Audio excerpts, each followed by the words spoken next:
सरिता जी, मैंने आपका सच्चा प्यार, जीवन साथी चुन लिया है।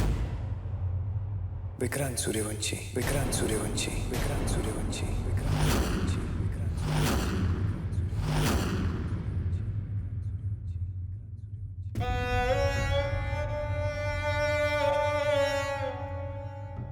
आप नहीं जानती मैं कितना खुश था ये जान करके विक्रांत आपसे शादी करने को तैयार है। आपको अपनी महल की रानी बना के रखेगा। दुनिया की हर वो खुशी देगा जिसकी आप हकदार हैं। और अभिमान, आपको उस बच्चे का प्यार मिलेगा जो आपको मन से मां मान चुका है।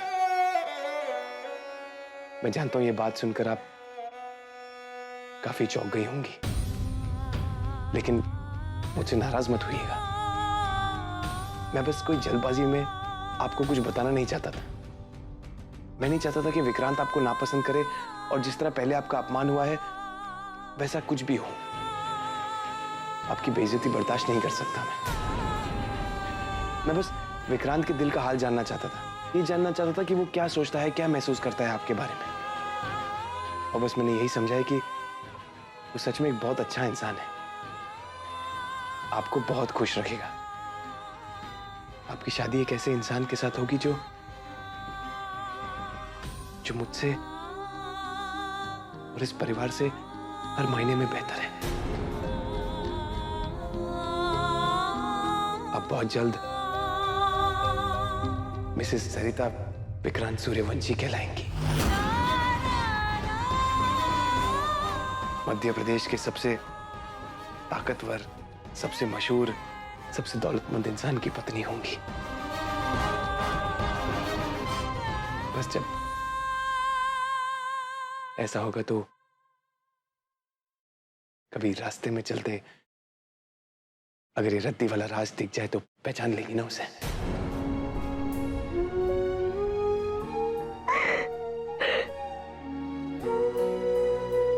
सरिता जी, इतना घबरा गई अपनी शादी की बात सुनकर?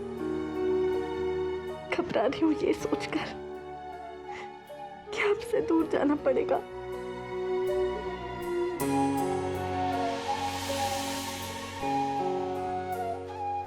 मत घबराइए, कोई चिंता मत कीजिए। शादी की हर रस्म में ये दोस्त हर कदम पे आपके साथ होगा। दुनिया देखेगी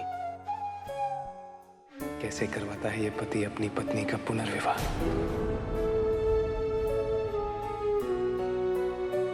वादा किया था ना आपसे, अब पूरा कर रहा हूं। स्माइल, थोड़ा सा और। अफसोस की बात तो ये है राज जी कि 10 साल के साथ के बाद भी, दोस्ती के कुछ हसीन पल गुजारने के बाद भी आप ये नहीं समझ पाए कि मेरा सपना आप है, मेरा प्यार आप है।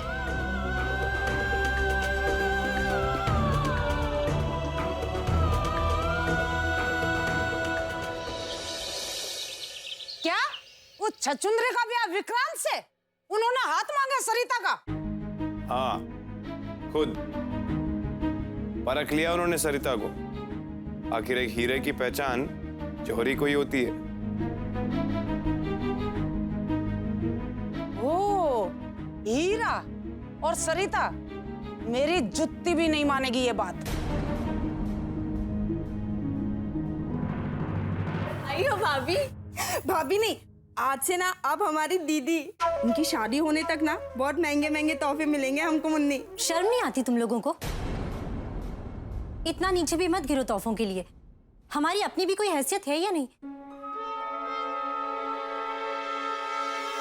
अरे अक्कल की चवन्नी, अरे ये सरिता इस घर से बाहर जाएगी, अरे तभी तो दिव्या जी घर पर आएंगी बहू बनकर।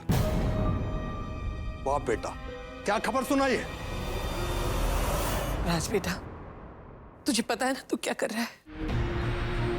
सोच समझ कर ही फैसला ले रहा है ना?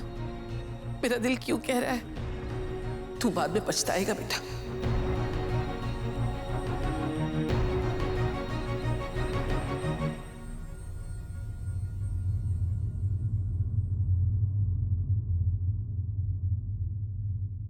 दादी, मैंने बहुत सोच समझ के ये फैसला लिया है। आप खुद बताओ, कहाँ मिलेगा हमें ऐसा रिश्ता सरिता जी के लिए? वो बहुत खुश रहेंगे विक्रांत के साथ। विक्रांत उन्हें वो जिंदगी देगा जो मैं कभी दे नहीं पाया। मेरा और उनका तो कभी कोई मेल था ही नहीं, बस शायद एक रॉन्ग कनेक्शन लग गया था।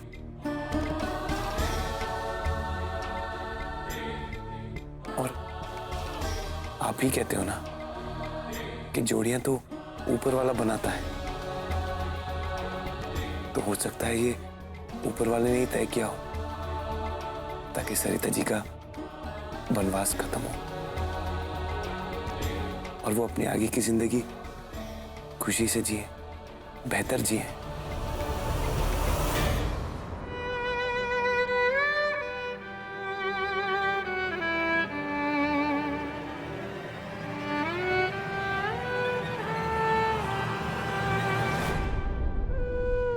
अरे देखो ना, मैं भी कैसा बेवकूफ हूं। इतना बड़ा मौका है और मैंने किसी का मुंह ही मीठा नहीं किया। मैं अभी जाके कुछ मीठा लेके आता हूँ। हाँ भैया मोतीचूर के लड्डू लाइएगा। डन। आज तू जी भर के खाना। मुरली मनोहर, तेरे तो पर निकल आए होंगे आज, है ना? बड़े करोड़पति की पत्नी बनने वाली है ना? है महारानी, मेरे बेवकूफ लड़के की नादानी की वजह से। माँ कितना जलीकटी सुनाएंगी भाभी को? उन्हें भी तो बुरा लग रहा होगा ना। और आप है कि बड़ी आई भाभी की नंद। अब ये तेरी भाभी नहीं, मेम साहब हो गई है। अब तो झुक के सलाम करना पड़ेगा इन्हें। माँ आप भी ना। भाभी चलो तुम भी जाके अपनी किताब देखो। ए हरियाणवी फटफटी, कभी तो जबान को लगाम दिया कर। हैं? मन एक बात समझ ना आती, तू भी तो सरिता को घर से बाहर निकालना चाहे थी, तो तू क्यों खुश ना है खबर सुन के? वो कल जाती है तो आज चली जाए, मुझे इस बात से कुछ नहीं है। मुझे गुस्सा तो इस बात का कि वो जाके महलों में रहेगी और मेरी बेटी शीला जिसकी शादी टूट गई है वो आज तक कुंवारी बैठी है। उसकी शादी की चिंता किसी को नहीं है। आखिर माँ हूं मैं, माँ, मेरा दिल दुखता है। आपकी तरह नहीं, हर चीज को नफा नुकसान की तराजू में तोल दूंगा। मेरी अल्लाह की गाय ने पुण्य काम किए थे, इसलिए इतने अच्छे घर जा रही है। अगर तुमने तुम्हारी बीवी ने अच्छा काम किया होता ना तो तीनों बेटियां अनब्याही नहीं होती। तूने आज तक मेरी कोई बात नहीं मानी, अब कम से कम एक बात का तो मान रख ले। सवेरे सवेरे अपनी बीवी के मुंह में 2-3 चम्मच शहद टपका दिया कर। जब बोले तो कुछ तो मीठा बोले, कड़वा ही बोलती है। सरिता को कभी इस घर में एक पैसे का सुख नहीं मिला। अब कम से कम जा रही है तो उसकी आंखों में आंसू तो मत लाओ। अच्छी खुश है ना? मैं भी खुश हूँ। चली जाऊंगी मैं उनकी जिंदगी से। यही चाहते हैं ना वो? सिर्फ दिव्या ही उनकी खुशी है, मैं नहीं। मेरी कोई जगह नहीं है उनकी जिंदगी में। नहीं भाभी, ऐसा नहीं है। ना आप खुश है ना भैया खुश है। भैया तो जानते भी नहीं कि क्यों उनकी आंखें भीग जाती है जब वो आपके बारे में बात करते हैं। उन्हें तो ये खबर भी नहीं है भाभी कि वो आपसे प्यार करने लगे हैं। आप और भैया एक दूसरे से अपनी दिल की बात नहीं कह रहे। ये आप लोगों की सबसे बड़ी गलती है। भाभी, भाभी प्लीज प्लीज मेरी बात समझने की कोशिश कीजिए। देखिए, किसी ना किसी को तो पहल करनी होगी ना। अभी एक बार जाके आप भैया से कह दीजिए ना कि बहुत प्यार करती हैं आप उनसे, नहीं रह सकती उनके बिना। फिर देखना भैया के दिल में भी ना आपके प्यार का एहसास होगा, वो भी इजहार करेंगे। भाभी, अगर ऐसा नहीं होता ना तो आपकी पुनर्विवाह की बात करते करते भैया की आंखें नहीं भीगती। किसी ने देखा हो या नहीं देखा, पर मैंने देखा है उनकी आंखों में आंसू। हाँ भाभी, वो अंदर ही अंदर रो रहे थे। भाभी प्लीज प्लीज मेरी बात को समझिए भाभी। भाभी आप चुप क्यों हैं? भाभी चुप्पी तोड़ दीजिए भाभी, चुप रहने से कुछ नहीं होगा।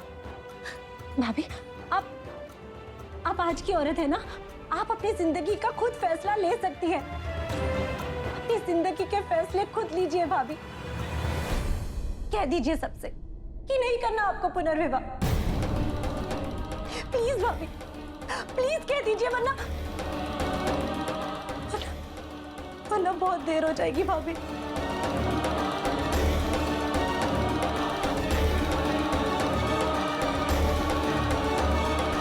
तो ठीक कह रही है शीला, मुझे अपनी जिंदगी का फैसला खुद ही लेना होगा, इससे पहले कि बहुत देर हो जाए।